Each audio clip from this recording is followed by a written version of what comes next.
I'm Kevin. I'm the poet of Clean It for Kids. You can check out my poems on our website, cleanitforkids.org. Tonight, I will go over what air pollution is, what it is made of, how to check for it, and where it comes from. Oh, I'll also be talking about a new research which links air pollution to an increase in mortality, or in other words, death and severity in coronavirus.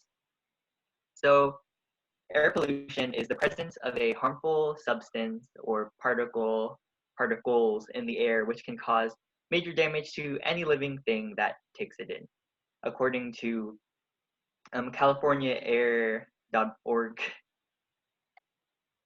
So these particles, which I mentioned before, are very small. They can be smaller than a fine grain of sand or strand of hair, because they are so small, they are hard to see. And as you can see here at this ruler in the side, you can probably imagine how small the particles are if they are almost 3 times smaller than a millimeter. Particulate matter, go back. Particulate matter can be a variety of things, like heavy metals, lead, gas particles, or something like dust. The smaller particle, like the ones I listed, they are more likely linked to health problems, or they're currently being linked to them. Now, you can't really see air pollution and what kind of particles are in the air since they're super small. However, with an app like Air Bubbles or even the weather app on your phone, you can easily check the air quality. They're easy apps to use. If you don't have a phone, you can look it up on the internet. So here's the air quality index now. The higher the number, the more dangerous it is for really everybody to go outside. If you're going outside for a fresh breath of air or exercise, I recommend checking the air quality. All right, now it's time to talk about coronavirus and air pollution.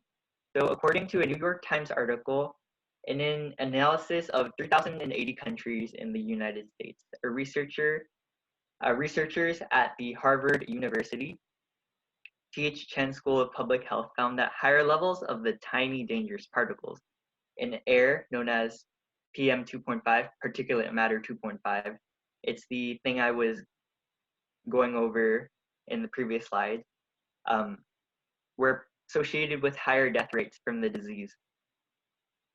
Also in the same paper, the researchers found that if Manhattan had lowered its average particulate matter level by just a single unit, or 1 microgram per cubic meter, over the past 20 years, so basically just a little bit over the past 20 years, the borough, or in other words, town, would most likely have seen 248 fewer COVID-19 deaths by this point in the outbreak. But air pollution doesn't just affect people with corona. In fact, there have been multiple studies which have found that exposure to fine particulate matter puts people at risk for lung cancer, heart attacks, strokes, and even premature death. Okay, so there are sources of air pollution, if you don't know already. It varies per state, but industry and energy seem to be and transportation seem to be the biggest. There have been rollbacks and proposals to help the coal and fuel industry, fossil fuel industries, produce more, and it takes back their limits as well, and that's not good because, more air pollution. So President Donald Trump has made rollbacks. He's also proposed some rollbacks. I'll be going over 4 of them. You can check whether or not they've been pushed or on our website at cleanitforkids.org. I think it's under the Harvard check. Excuse me. So President Donald Trump has proposed to eliminate Obama-era restrictions that in effect require newly built coal power plants to capture carbon dioxide emissions. And that's bad because We don't want more carbon dioxide in the atmosphere. Global warming. He has also proposed a legal justification for weakening an Obama-era rule limiting mercury emissions from coal power plants. So back in the 19th century, all the way to the 20th century, I think it was Mad Hatters used to use mercury as, a component to build hats, and they went bonkers. We don't really want that material that made those hatters, crazy in the air. He's also proposed a rule exempting certain types of power plants from putting from parts of an EPA rule limiting toxic discharge from power plants into public waterways. That's bad because, eventually that toxic discharge will make it into our drinking water, and we don't want that. He's finally, this isn't the only thing he's proposed, but it's what's on my slide.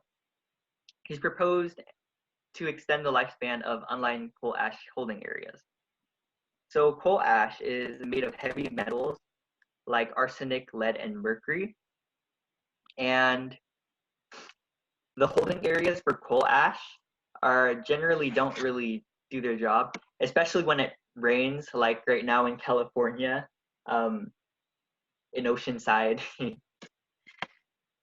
It leaks out and it'll go into the ground and eventually into a public waterway, and then it'll get into our drinking water.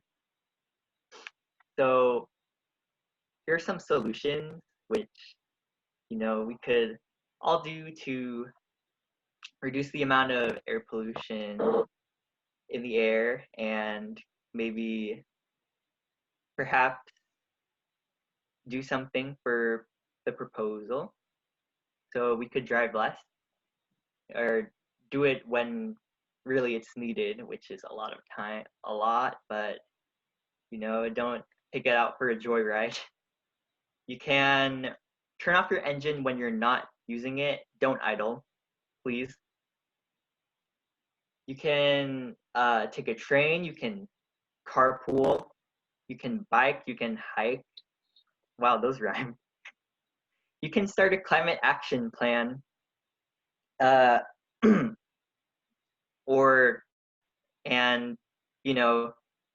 try to get one of those proposals unproposed, or do something for your community, your district, your country, or not country, but your state, well, your country even. Then you can eliminate pesticides for healthy soil. We can do it. Cleaners for Kids is doing their best. We're doing our best to inform people of what they can do to help the environment and so on.